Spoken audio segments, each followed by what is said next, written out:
kye sirabangako ate kulonda kuli sirias nga kwaba ssentebe b'ebyalo LC1 bakubisiza ebipande biri mu bukadde na bukadde bali mu kugulirira abalonzi.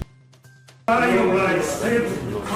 state lawyers is a matter that we raise the concern about because we have been hearing it right from the way back. Oboolyawo balooya bennyini wamu ne poliisi bagenda ndowooza kwetaaga okulaba nga batulakoko n'abantu abo bayambeko poliisi okunoonyereza wa gye bajja olukusa oluvaayo okukyusa ennyimba z'abantu nga bwe ziri. Bwe mumala kulonda temuddayo waka mubeerewaawo musigalewo. Omu ku baana abajja okulaba nga baggyibwako endagabutonde okukakasa oba baana ba Kafeero ennaku zino amanyiddwa nga Kapooni, abalala bamuyitanga Yesu oba Jesus olw'ennyambala ye gye yajjiramu ku lunaku lw'okubalaga alizaati. Ono nno yasobodde okuba nga akuba ennyimba, yasobodde okuba nga akuba oluyimba abantu lwe bayagadde, naye wenjogera kaakati famire ng'ekulembeddwamu Swazi Kafeero oba Swaziniga Kafeero, ono nno bamutwala mu mbuga z'amateeka nga kigambibwa nti yazzeemu oluyimba lwa kitaabwe, naye n'ensi ekyebuuza mu byeyayogedde biriwa, mu byeyayimbye tebalabamu bye yazzeemu. Katubirabe. Tuzivuddeyo nga tugoberera mu nkola ey'okuzza oba n'okukuuma omutindo gw'omukulu Paul Kafeero. Oyo omukulu alina ennamba yange era yali ankubiddeko if I don't care to share the voice kuba nze yali ansabye kukuyimbako naye personally. So waliwo omuntu omu ng'akola ekintu oba ng'akikola nga n'okumanya amanyi ekyoko he actually knows what to do, naye ndowooza ffemuna abantu bamanyire tuyisaamu awo. Era list eyongedde okompayiriingibwa essaawa eno twandyagadde bakitegeere nti bakitwale nga demand notice okubanja oba ekiwandiiko ekibategeeza nti ebikolwa byabwe bimenya amateeka, era bakitegeere nti kati essaawa eno ekkubo ly'etteeka lye litambula, era essaawa yonna oboolyawo balooya bennyini wamu ne poliisi bagenda ndowooza kwetaaga okulaba nga batulakoko n'abantu abo bayambeko poliisi okunoonyereza wa gye bajja olukusa oluvaayo okukyusa ennyimba z'abantu nga bwe ziri. Mugenda kunjiga n'okuntegera mu nkengevvuli ojjanga n'ofa naawe n'olaba ennaku kuva muzeeyi lwe yafanda by'ebikwenu balikutaganjula amagumba mu nkomyo balitwala byewayiikira omusaayi. Lwakuba mukubidde nze nti ebintu bya muzeeyi byonna buli okyogirako the name Swaziniga Kafeero Swaz comes up naye. It is first of all tekiri ku nze ng'omuntu, it's not about me. It's bigger than me kubanga it's family thing. Since nze mwana wa taata yeka, so that is under the cultural heritage. Naye omuntu yena baddamu oluyimba oba alisi olina okukontaktinga bikikwatako. Ate olunaku olwaleero gavumenti esobodde okuba nga ewa Dr. Kanukiza Besigye abapuliida abapya naye nga akyabagaanye. Jjukira nti bapuliida be omuli omuloodi Erias Lukwago wamu n'omukyala Martha Karua banenno nga buli omu Martha Karua yaddizibwayo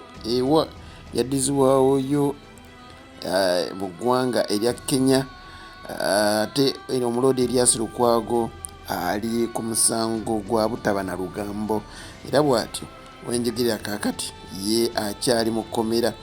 Gavumenti ereese bapuliida era nemusaba alonde ku bapuliida 786 nga mu bbono abamu kubateereddwa ku lisiti nga ddala bali ku nkizo kwekuli puliida amanyiddwa nga Council Awero Sarah ng'ono nno yali mu musango ogwakaggwa gwa Okero Onyom amujjukira yatugumbula abaana naye nga nno guno omusango wegwaggwa.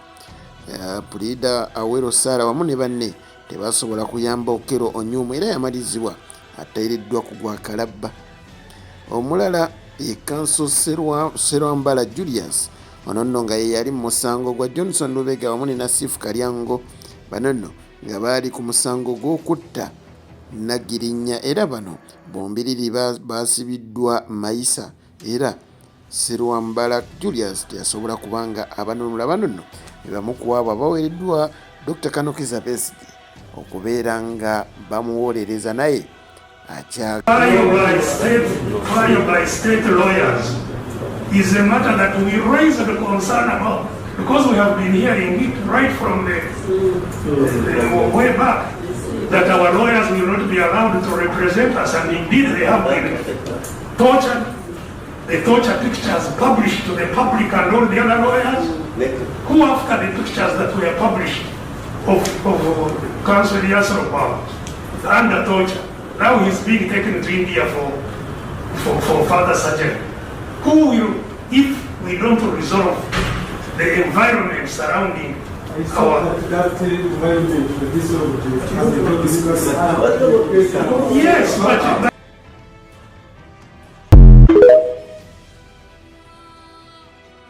Ye Minister omujja owa gavumenti ez'ebitundu oba local government Balamu Baruga ekyamazima amaanyi ye atandise okugalagirawo kubanga buli watuuka ebitereezebwa bye bingi era n'abantu batandise n'okuba nga bageresa nti woolaba sipiidi ekolebwa omanya Balamu ajja.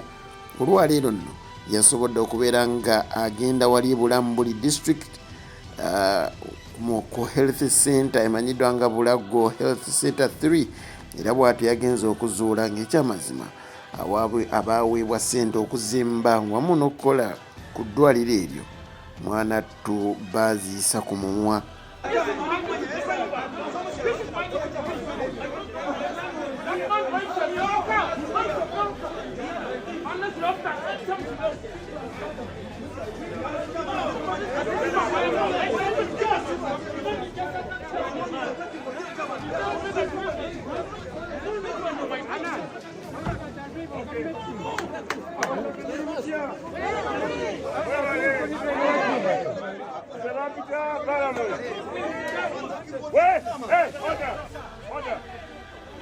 Abataka muli mutya kakati ndabye omulimu gwammwe ogw'eddwaliro lyammwe olwo abagukola obubi ate gavumenti nga yasasula emiliyoni wonna 640 ayasooka bamuwa 240 ayaddako ne bamuwa 4 kati ow'ebina bamuwa kola finishing bwe bamuwa finishing yakoze enzigi azikoze nzigi nga embaawo z'amapaapaali ekati simbaawo nengenda plywood nengenda mu mukyala mwe bazaalira mulina okubeera mu sink tebagiteekamu nengenda ku counter balina oteekako tayiro oba mabo tebamuteekako n'ennyumba yammwe wansi ndaye bateekayo ebituli nebatateekamu katimba omusota mukyala waba mulwadde ngaali munda omwo omusota guyingira mu kituli negukola ki negumuluma mutusonyiwe ensobi muzeisi yagikola naye yakolebwa bano bayinginiya bamwe n'abakulembeze bamwe aba district kakati waliwo omwami bamwita Wilbert mumumanyi kati Wilbert oyo yeyali ya ssente mumubanja ngambye kati saawa zino ndagira RDC ne DPC aba district eno wamu n'ababyokwerinda oyo naye tumukwate tumutwale mu anti-corruption. Ate ye kazanyirizi era nga mwogezi wa ku mikolo omuzeeyi w'ebbama Bakiddaawo olunaku lwaleero naye avuddeyo ne yeegatta ku bannayuganda abakyewuunya engeri ekifo ky'obwa ssentebe gye kiteereddwamu amaanyi ssente emmotoka ez'ebbeeyi mu kampeyini na buli kimu. Ekyamazima kiraga nti tebafuna mutwalo gwokka.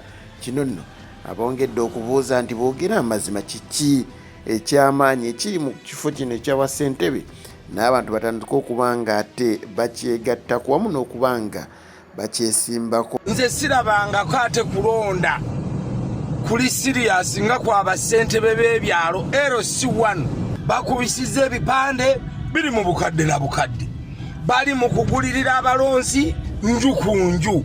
Kakati bannange kino nange ekintabudde ng'omuntu bamuwa omutwalo gumu buli mwezi n'ateekamu ssente empitirivu bwe zityo n'ateekamu amaanyi ge gonna n'agamaliramu abange mwe abeesimbyewo ku bwa ssentebe ba LC1 mufuna mutya ng'oggyeko omutwalo mutubuulireko naffe tujje tubavuganye waliwo kye mukweka ffe tutidde musaala gwa mutwalo buli mwezi naye ndowooza waliyo emabega waakyo ekintu ekitalabwa bantu bangi mutubuulire mufunirawo awalala we mutatugamba naffe tujje mu lwokaano zaabika emipiira. Ate n'agasembayo olwaleero abooluganda bwa Omulot Elias Lukwago basobodde okubeera nga bamukolera edduwa ate esobola okuba nga emusabira okulaba nga ayimbula boogedde ebikambwe eri gavumenti. Kifaananyi kye nalabyeko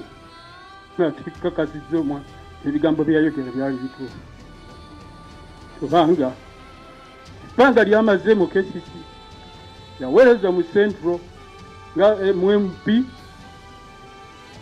myaka emeka amaze mu Parliament amaze wa Road Mayor myaka 15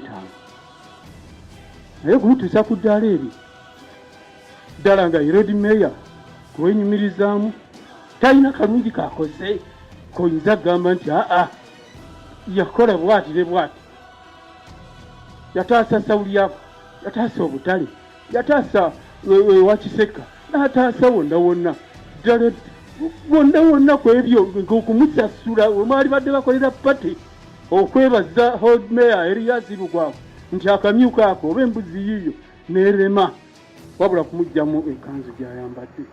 Abakadde bange sijja kwogera bingi si kulwanga nange ndugenderamu era nsaba bansonyiwe be mba njogeddeko sasoogedde mannya